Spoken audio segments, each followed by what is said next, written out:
सद्यस्थितीत येत्या 2024 या वर्षामध्ये महाराष्ट्र विधानसभेच्या निवडणुका येऊ घातल्या आहेत।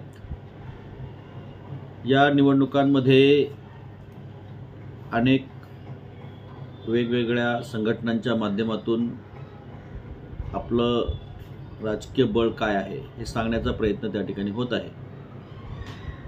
महाराष्ट्रामध्ये मागील 10 वर्षात ओबीसी फॅक्टर हा अतिशय जागृत झालेला आहे।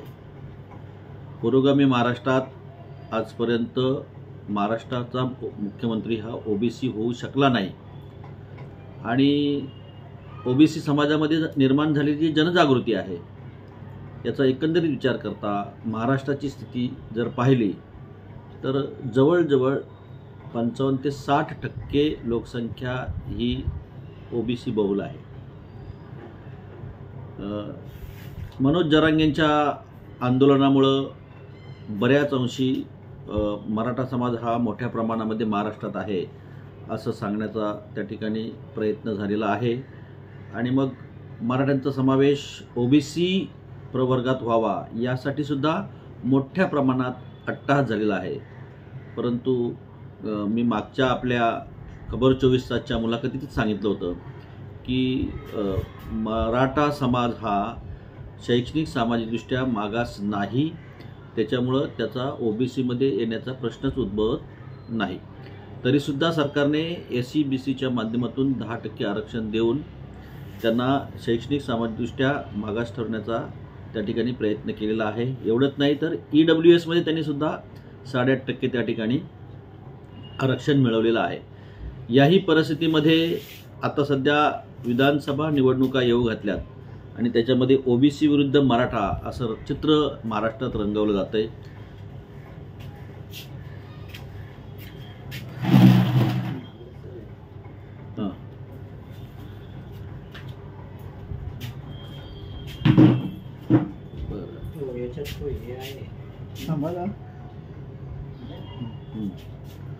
मराठा संघटनांच्या वतीनं अतिशय आक्रमकरित्या ही भूमिका मांडली जाते।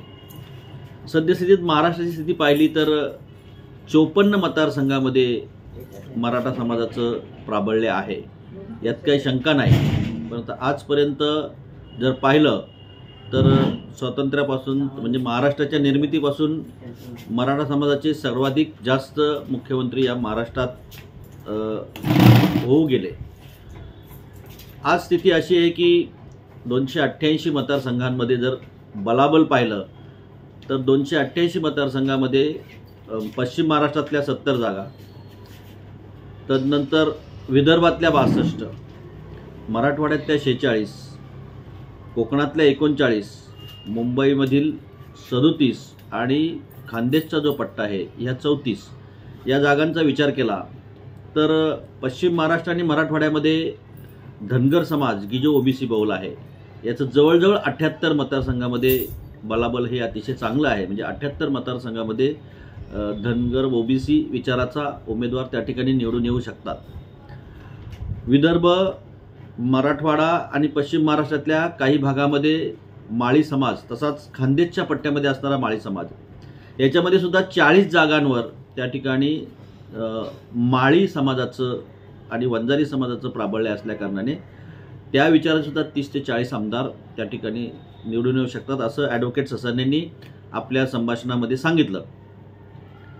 आज स्थिती पाहिली तर कोकण, मुंबई, ठाणे, खानदेश आणि विदर्भ ही जर स्थिती पाहिली तर विशेष करून कुणबी समाज जो ओबीसीमध्ये येतो या समाजाचं वर्चस्व जवळजवळ 130 ते 135 मतदारसंघामध्ये आहे अशी स्थिती आहे आणि आता हा समाज अतिशय जागृत झालेला आहे। त्यातही कोकण पट्ट्यात असणाऱ्या याच्या 39 जागांमध्ये आगरी समाज हा कुणबी समाजाच्या खांद्याला खांदा लावून त्या ठिकाणी राजकीय प्रवाहात आहे आणि त्यांचंही 10 ते 11 जागांवर चांगल्या प्रकारचं प्राबल्य आहे। कोकणातल्या भिवंडी याच्यामध्ये जवळजवळ 2 ठिकाणी मुस्लिम बहुल मतदारसंघ आहेत। त्यानंतर मुंब्रा सुद्धा हा मुस्लिम बहुल त्या ठिकाणी मतदारसंघ आहे आणि डोंबिवलीचा मतदारसंघ हा बऱ्यापैकी ब्राह्मण समाजाचं त्या ठिकाणी मोठ्या प्रमाणे वस्ती असल्या कारणाने एक ब्राह्मण समाजाचं वर्चस्व त्या मतदारसंघात आजपर्यंत आहे, अशी स्थिती आहे. म्हणजे एकंदरीत जर अंदाज काढला की ज्या चर्चा ऐकायला मिळत आहेत की मराठा समाज मोठा आक्रमक होऊन आज जर पाहिलं तर महाराष्ट्राच्या राजकारणात 161 आमदार हे मराठा समाजाचे आहेत. मग ही स्थिती का की त्यांचं प्राबल्य जर 54 मतदारसंघात आहे आणि मग अशा परिस्थितीमध्ये जरांगे आणि ओबीसी, मराठा आणि ओबीसी हे वातावरण चिघळण्याचा जे महाराष्ट्रामध्ये प्रयत्न होतोय, हा प्रयत्न जर आपण पाहिला तर याच्यात एकच लक्षात येतंय की एक म्हटलं जातं म्हणजे काय म्हणतात, वेल डिफेन्स म्हणजे best attack is well defence असं म्हटलं जातं. म्हणजे काय, अटॅक करायचा म्हणजे एक चांगलं संरक्षण होतं, म्हणजे अटॅकिंग भूमिका ठेवायची. आणि जरांगेच्या माध्यमातून तीच भूमिका मराठा समाज या ठिकाणी वठवत आहे. याचं कारण असं की त्यांच्याही लक्षात आलेलं आहे की ओबीसी समाज आता जागा झालेला आहे. म्हणजे आज कुणबी, आगरी, माळी, धनगर आणि वंजारी हा बहुसंख्य असणारा आणि 12 बलुतेदारांचा जो ओबीसी वर्ग आहे, ज्याच्यामध्ये धनगर, सुतार, लोहार हे जे वर्ग आहेत आणि NT मधला जो समाज आहे जो मोठ्या प्रमाणामध्ये मराठवाड्याच्या भागामध्ये आहे, आणि मग त्या माध्यमातून हे प्रयत्न केले जात आहेत. परंतु एकंदरीत जर विचार केला तर महाराष्ट्राची स्थिती पाहता जवळजवळ 181 मतदारसंघामध्ये ओबीसी समाजाचं प्राबल्य आहे. ओबीसी समाजाने जर खऱ्या अर्थाने ठरवलं आणि जर वज्रमुठ निर्माण करून जर त्यांनी या ठिकाणी प्रयत्न केले तर मोठ्या संख्येने ओबीसी समाजाचे आमदार या मतदारसंघामध्ये निवडून येतील.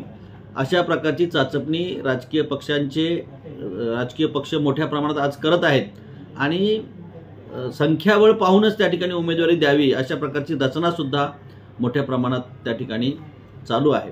आज जर पाहिलं तर दलित 29, आदिवासी 23 हे मतदारसंघ सोडले तर बाकी उर्वरित मतदारसंघामध्ये ओबीसी समाजाचे प्राबल्य आहे. ओबीसी समाजाने जर एकत्र येऊन हे केलं आणि ज्या ठिकाणी आदिवासी समाजाचा उमेदवार आहे त्या ठिकाणी ओबीसी समाजाने संघटित होऊन त्यांच्या विचाराचा जर एकत्रित त्याला पाठबळ देऊन जर उमेदवार उभे केले तर त्या भागातल्या ओबीसी समाजाच्या विकासाला सुद्धा त्या ठिकाणी चालना मिळू शकते.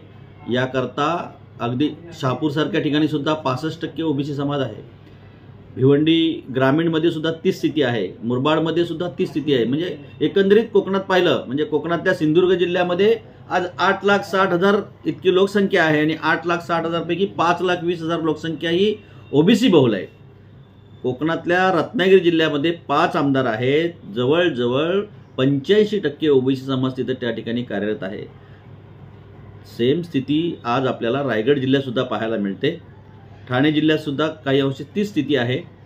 पालघर जिल्ह्यात सुद्धा तीच स्थिती आहे. आदिवासी राखीव जागा ज्या आहेत त्या ठिकाणी कुठल्याही प्रकारचं दुसरा उमेदवार निवडून येऊ शकत नाही, पण प्राबल्य मात्र ओबीसी समाजाचं त्या ठिकाणी आहे. ओबीसी हा लक्षात घेण्याजोगा वर्ग आहे.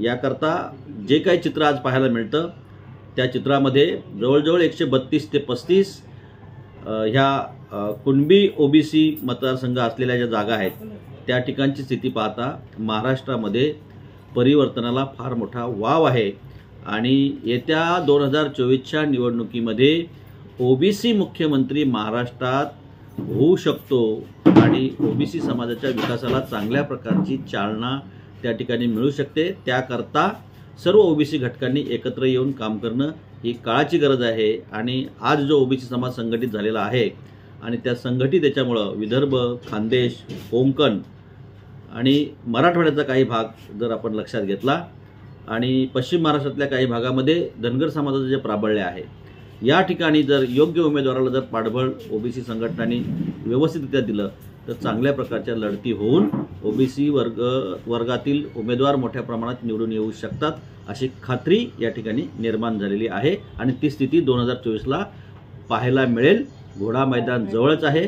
लवकरच आपल्याला याचं हे पाहायला मिळेल. त्याकरता ओबीसी समाजाने जागृत होऊन त्या ठिकाणी आपली मनशक्ती जी आहे ती जागी ठेवून, इच्छाशक्ती जागी ठेवून आपल्या योग्य उमेदवाराला त्या ठिकाणी साथ देणं ही काळाची गरज आहे, हे आपण सगळ्यांनी लक्षात ठेवलं पाहिजे.